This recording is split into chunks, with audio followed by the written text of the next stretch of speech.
Okay. Give me a moment here.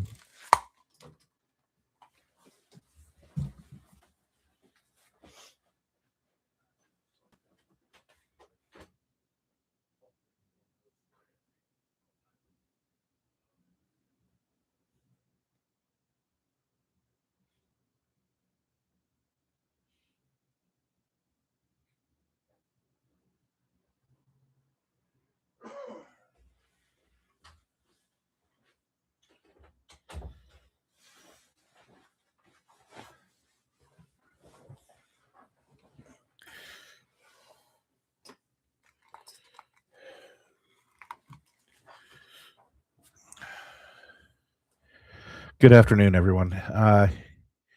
This is going to be real brief. Um, so last week we saw some pretty interesting things coming out of Minneapolis, and it looks like that town is probably going to be on fire again, like it was 6 years ago during the George Floyd protests. And again, it's because of a lie. Let's let not to put too fine of a point on it, but that's what happened. Uh, Irresponsible politicians, irresponsible media personality types, irresponsible people decided to stir and fuel the um, flames of hatred, discontent, and really, it's unfortunate because I'm sorry, I'm getting a lot of pop on there. It's unfortunate because none of what they're saying is real. They're discussing, what I'm talking about. I think everybody knows is the unfortunate death of Renee Good. Um, Unfortunate in the fact that it shouldn't have happened. It shouldn't, and not because the ICE officer was in the wrong, but because A, she shouldn't have been there. B, she shouldn't have attacked the man. She shouldn't have tried to run him over. And the truth of the matter is, and I'm going to get some pushback on this. I know I am. The reason this happened is because people in the media, irresponsible people in the media, irresponsible politicians, had convinced so many people that these ICE agents are Nazis, that they're fascists, that they're Gestapo, that what they're doing is illegal or somehow unconstitutional. And what they're doing is enforcing existing American law, immigration law, and that is their job. These people that they are arresting and deporting from this country are here illegally, whether it is because they overstayed a visa or because their parents brought them over and they didn't realize they were here illegally, or they came over here deliberately for whatever reason. And the truth is, these ICE agents are executing search warrants and arrest warrants for deportation orders and doing what they are charged with doing according to our laws. Now, um, this is something that happens a lot. I believe under Barack Obama, there was like 5 million deportations during the 8 years he was in office. Under George W. Bush, I believe it's something like 12.5 million deportations while he was in office. I think under Bill Clinton, it was something like 15 million. Somewhere I've got the numbers. I don't have them at hand right at the moment. And so this is something that happens. It's several presidents have done this. This isn't just unique to the orange man who's so bad. And I know that people are going to sit there and accuse me of being MAGA, being a Trump supporter. And the truth of the matter is, I voted for him very reluctantly. He is not the person that I really wanted to see as our candidate when the 2024 election happened.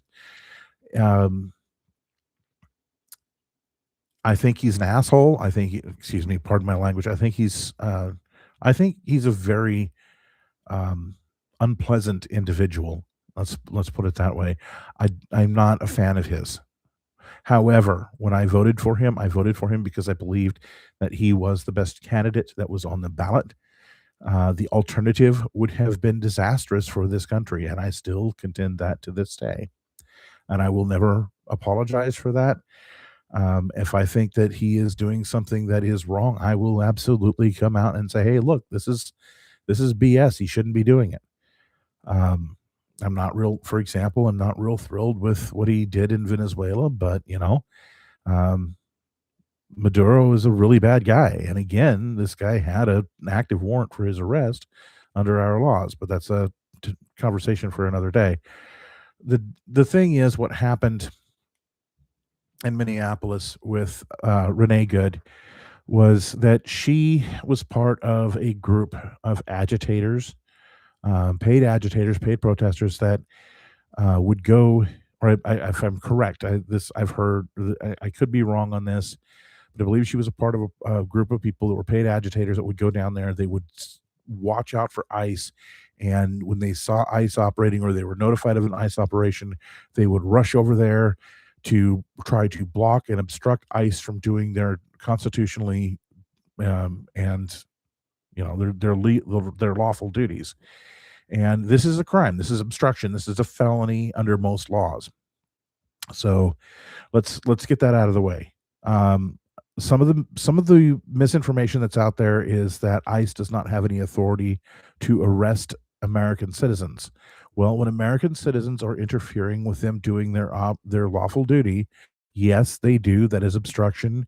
Any law enforcement officer would have authorization to arrest under those circumstances. Under this circumstance, they're obstructing uh, official proceeding or official process, which is a felony under U.S. law. I don't know the title USC that it is right now, but it is under that law, and they absolutely have the authority to effect arrest in that occasion. Another thing that they don't have that lethal force wasn't authorized. That there was no reason for this officer to have shot her, and that is patently false. There is a Supreme Court precedent that would support this. A 2-ton SUV is definitely a deadly weapon when hurled at a law enforcement officer, and he doesn't have a duty to retreat. Um, he didn't have a whole lot of good options. It's an icy street. You can tell when you watch the video. There's one angle that you can see the video, or there's one video that from the angle you can see it when she guns the engine, she floors it. You can see the front tires spin. So, I mean, it's obvious they were pointed at him at the time. She didn't turn the tires until after he fired the first shot, which happens to be the shot that hit her in the face. So, there's another video showing her turning directly into him. She's looking right at him with a maniacal grin on her face. There's his own camera footage, which is the one that I'm referring to. There's footage that's taken from a distance where you can see him knocked to the ground as she pulls away. So, I mean, there's no question she hit him. Obviously, there was a threat to his life, or he believed there was a threat to his life. And what it's going to come down to in a court of law is what his frame of mind was at the time of the incident. And his frame of mind at that time is whether or not he reasonably believed that his life or the life of somebody else was in danger. Well, doesn't matter if he believed the life of somebody else was in danger. What matters is that he believed his life would be in danger, and they're going to base that on what a reasonable officer with similar training, similar experience would feel in that circumstance. And I can tell you right now, they're going to say, yes, we would feel that our life was in jeopardy and we would use lethal force. I would use lethal force in that situation if I was in his position. And it's unfortunate that she put herself in that position, but she did. So that's what we need to focus on. And the next part of this is whether or not, the 3 shots that he fired, was that too many shots, or should he have stopped at the first shot? And the bottom line to that one is, based on training, no, you shoot until you keep firing until either A, you are out of ammunition, B, you are incapacitated, or C, the threat is ended. He fired till the threat was ended. 3 shots. And those 3 shots are bang, bang, bang. I mean, they're within 1 second of each other. Angry Cops on YouTube did a video where he actually shows frame by frame, and he counts 13 frames between the first shot and the when you're talking about a video that typically is 29 to 30 frames per second, 13 frames, that's less than half a second that it took for him to fire those shots. And you don't really think about this. A, a lot of people don't realize just how long a second is. How it doesn't. There's a lot of things that you can do in that second, and it does not take long to fire 3 shots from a semi-automatic pistol or a revolver, for that matter. It's bang, bang, bang. That's not much time. To give you an idea of um, how long we're talking, 1 second would be from starting now to now. So that's a 1 second gap. Um, to give you another idea, during my firearm qualifications, when I first certified as an armed security officer back in 2009, I was using a revolver, and we were given one of the stations that we had to do is we had to fire 8 rounds with a reload, and we had to do so in 18 seconds with a revolver, 12 seconds with a pistol. Now, my fellow gun enthusiasts out there know what I'm talking about when I say, well, a revolver is a little more involved to load or to unload, then load and put back in battery and get back into position to fire than it is for an automatic. An automatic, you can basically hold your hand straight out, still holding on target, drop the magazine, pop the new magazine in, and be back on target and able to continue firing, typically within a few seconds. A revolver, you have to bring it back towards your body, activate the cylinder release, pop the cylinder out, invert the revolver, push the ejection rod, which pops the cartridge casings out, put it back into a position where you can put your speed loader in, and depending on the speed loader, mine had a quarter twist that I had to do to release the shell or the cartridge that were in there.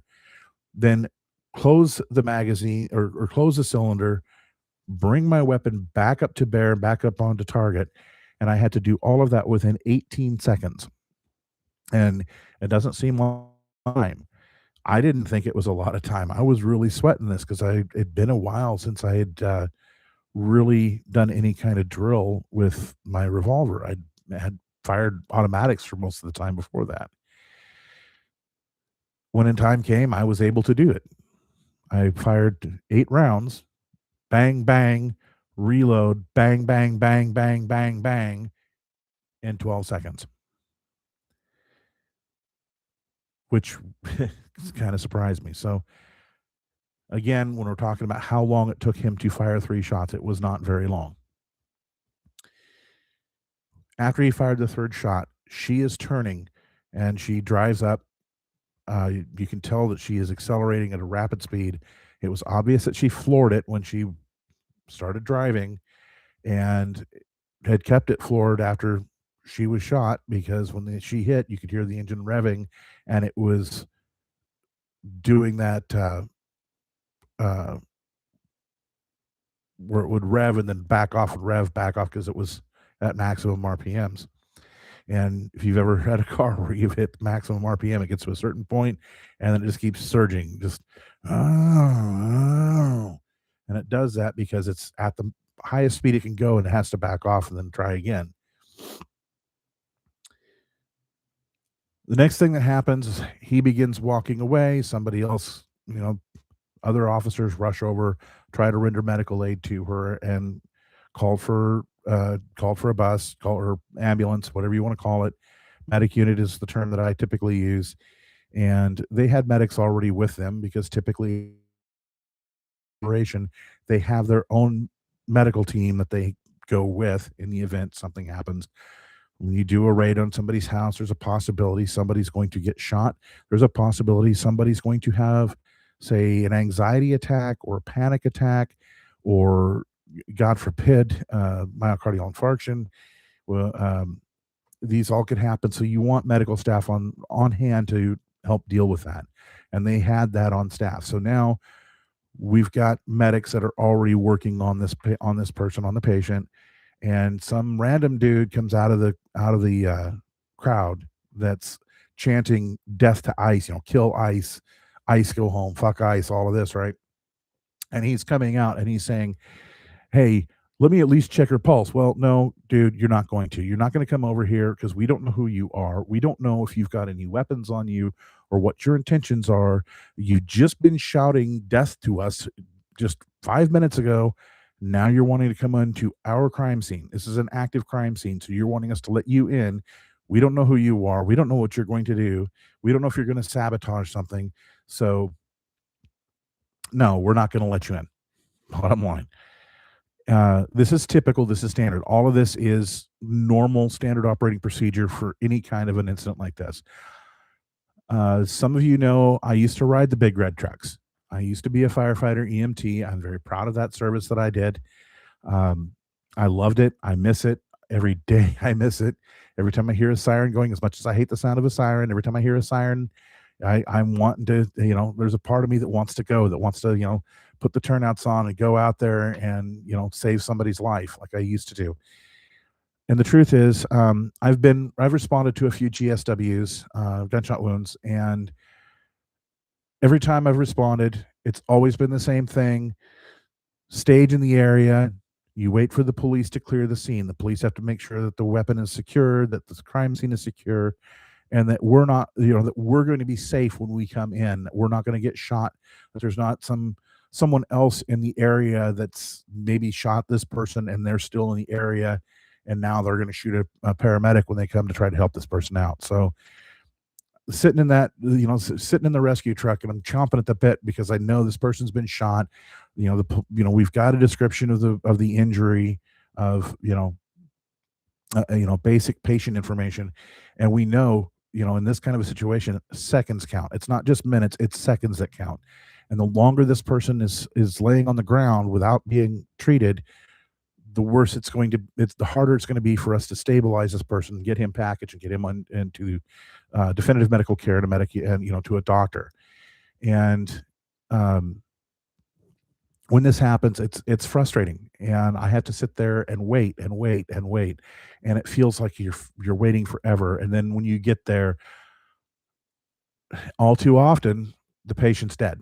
There's nothing we can do. We go through the motions for the cameras. If there's media there or if there's bystanders, we'll go through the motions and try to, at least look like there's hope.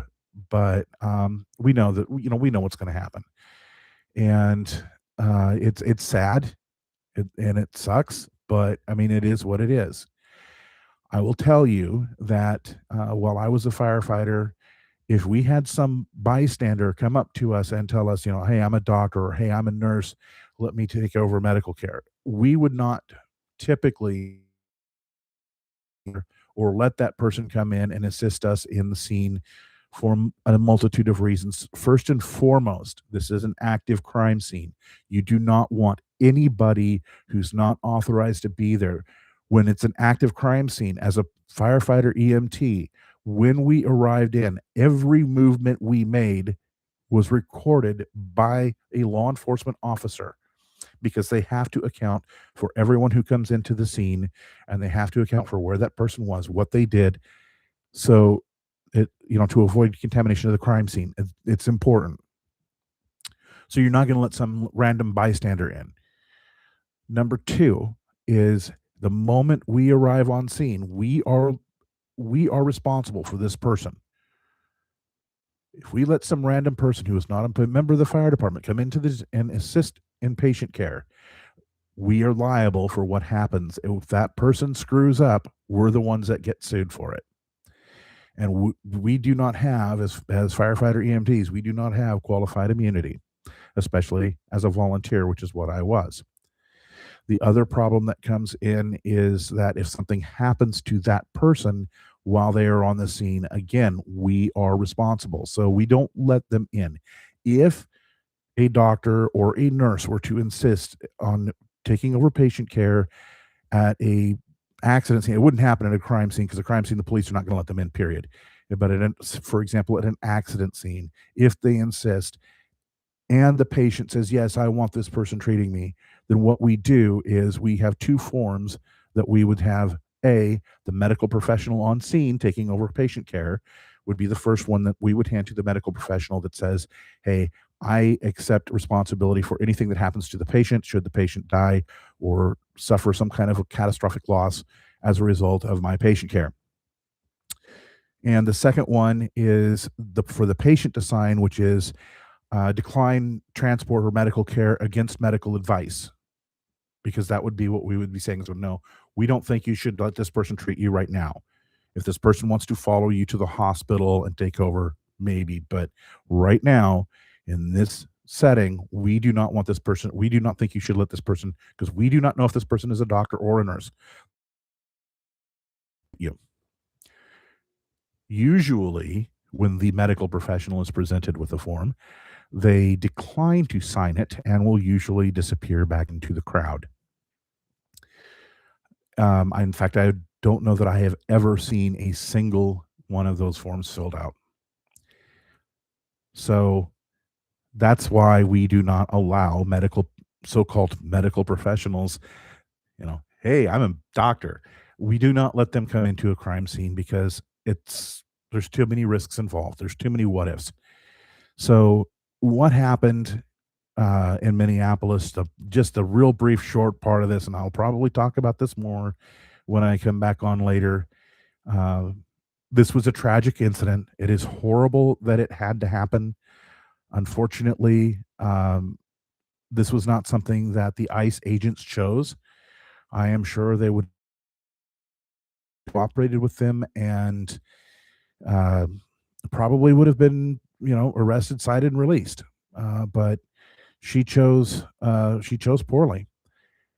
And the end result is now there is a 6-year-old child that does not have a mother anymore, because the mother was led to believe that she could engage in unlawful activity, obstruction of lawful activity of the law enforcement actions, and do so without consequence while being hailed as a hero. And unfortunately,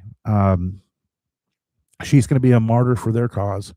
They are going to continue to hail her as a hero, even though she is anything but. And we have irresponsible politicians like Eric Swalwell, AOC, Ilhan Omar, what's his name, Jeffrey Free, the mayor of Minneapolis, Tim Walz, all these people that are being extremely irresponsible and frankly, I think seditious in what they're saying. And they're being hypocrites too, because at the same time they were sitting there lifting up Michael Byrd as a hero for killing Ashley Babbitt, who really wasn't a threat. They're sitting there castigating this man, doxing him in some cases, and saying he murdered her. And it wasn't murder; it was self-defense. And I think that's going to come out that way at trial, because this is going to go to court. I think, unfortunately, I think this man is going to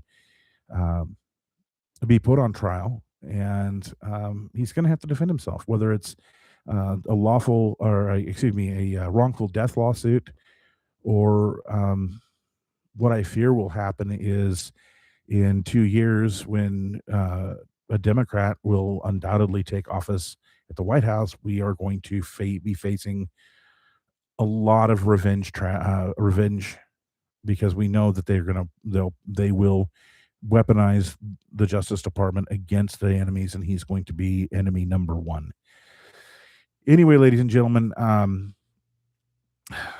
that's what I've got for right now. I will be appearing on Front Porch Forensics with my friend Bumpstock Barbie on X in a little bit, and I look forward to it. It's going to be the first time I've appeared with her. I mean, I've talked to her a couple of times on her show, but it's going to be the first time that I'm actually appearing. So have a good night, and I will be back on here a little bit later. God bless.